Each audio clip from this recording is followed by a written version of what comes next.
The vast, sun-bleached expanse of a desert road stretches out beneath an endless sky, the air shimmering with golden heat. A lone bus navigates the empty highway, its silhouette a slow-moving speck against the immense landscape. Inside, the world is muted and shadowed. Amina sits by the window, her gaze lost somewhere in the passing terrain, her expression a mask of detached weariness.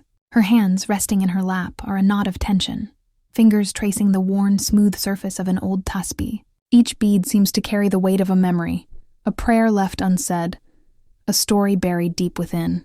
The bus arrives, and the scene transforms into the sprawling, surreal city of white tents that is Mina.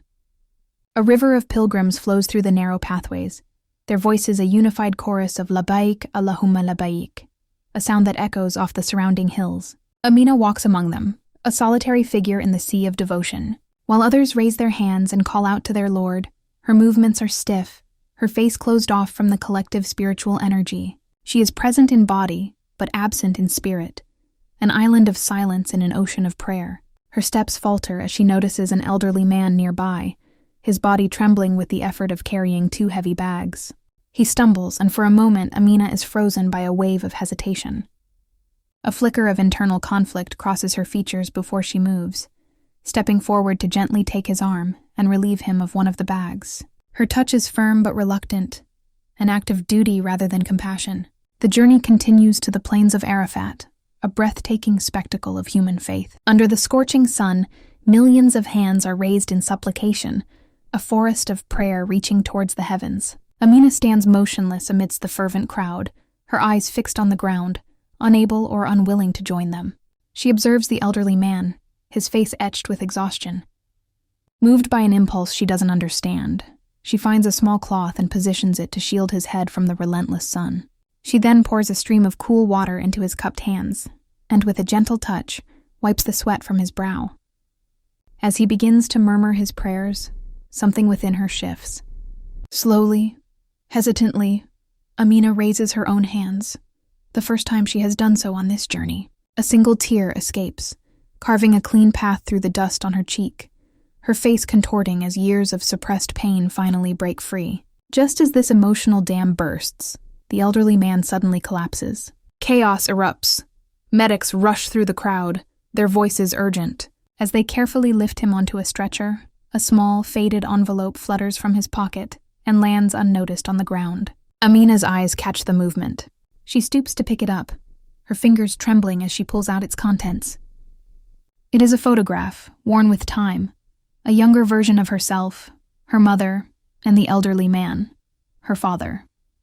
The world around her dissolves into a blur of shock and dawning horror. Inside the stark white of a medical tent, the rhythmic, slow beeping of a heart monitor is the only sound. Amina stands vigil over her father's unconscious form, the man she had unknowingly been caring for.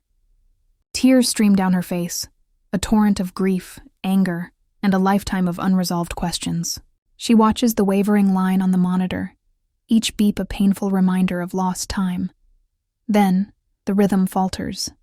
The beeps grow slower, more spaced out, until they are replaced by a single, unending tone. Silence. Amina's strength gives way, and she collapses to her knees, her hands desperately clutching his, a final wordless farewell to the father she had just found, only to lose forever. Under the vast star-dusted sky of Muzdalifah, Amina sits alone, the weight of the night pressing in on her. In her hands, she holds the small pebbles she has collected, each one a tiny, solid piece of the earth.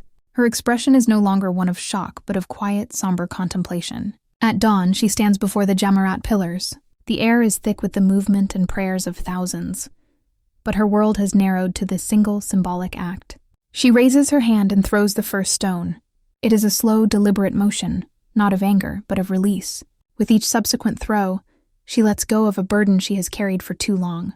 Pain, anger, abandonment, resentment. One by one, the stones fly, and with them, the ghosts of her past. After the final stone is thrown, her shoulders visibly drop. She looks lighter, her posture straighter, as if a physical weight has been lifted from her soul. Her final steps are around the Kaaba. She moves with the steady flowing current of the tawaf, her walk no longer burdened but graceful and serene.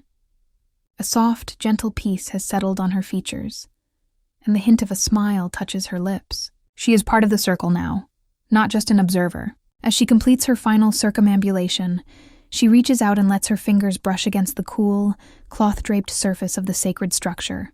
She closes her eyes, and one last tear falls. Not of sorrow, but of gratitude, of cleansing, of peace.